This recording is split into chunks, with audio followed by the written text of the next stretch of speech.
कादियानी खुलकर वार करने लगे, कभी कौमी टीवी चैनल्स, कभी सैटेलाइट चैनल्स और कभी सोशल मीडिया पर। पाकिस्तान में कादियानी हर फोरम पर अपने लिटरेचर की तशहीर करने लगा। वैसे तो कादियानी हर वक्त किसी न किसी साजिश के ताने बाने बुनते रहते हैं, लेकिन अब की बार वो मुख्तलिफ अंदाज और तरीकों से वार कर रहा है।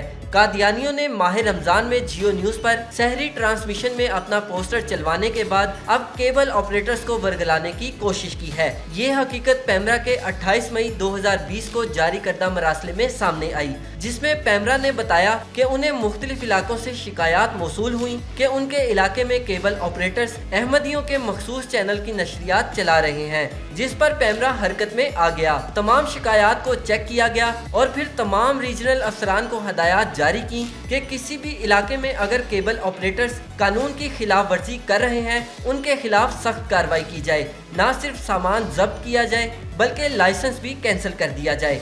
FIA ने भी नफरत आमेज कुतब इंटरनेट पर अपलोड करने वाले मुलजिम रूहान अहमद और उसके साथियों को गिरफ्तार कर लिया है। मुलजमान के खिलाफ मुकदमा दर्ज कर लिया गया है। दीगर मुलजमान में मिर्जा फजल अहमद, मलिक खालिद मसूद शामिल हैं। मुलजमान गवर्नमेंट ऑफ पंजाब की जानिब से पाबंदी शुदा कुतब की प्रिंटिंग और सोशल मीडिया पर मवाद अपलोड करने में मुलविस हैं। FIA ने प्रिंट मवाद और डिजिटल मीडिया के लिए इस्तेमाल होने वाले कंप्यूटर और लिटरेचर बरामद करके दीगर मुलजमान की गिरफ्तारी के लिए टीमें तश्कील दे दी हैं। कादियानी इससे कबल पाकिस्तान के सफ़े अव्वल के नजरियाती अखबार नवाए वक्त में भी नकब लगा चुके हैं और वहां 6 सितंबर को योम दिफा के मौके पर अपना इश्तिहार छपवा चुके हैं। नवाए वक्त इंतजामिया ने मुसलमानों के जज्बात मजरूह करने पर पूरी कौम से माफी मांग ली थी। तमाम पाकिस्तानियों से अपील है कि अगर आप अपने टीवी चैनल्स पर कादियानी चैनल देखें तो फौरी शिकायत करें। कादियानियों के चैनल में MTA 1, अहमदिया 1 उर्दू शामिल हैं। इसके अलावा कोई किताब देखें या सोशल मीडिया पर अहमदी लिटरेचर देखें तो फौरी मुतलका फोरम पर शिकायत दर्ज करवाएं।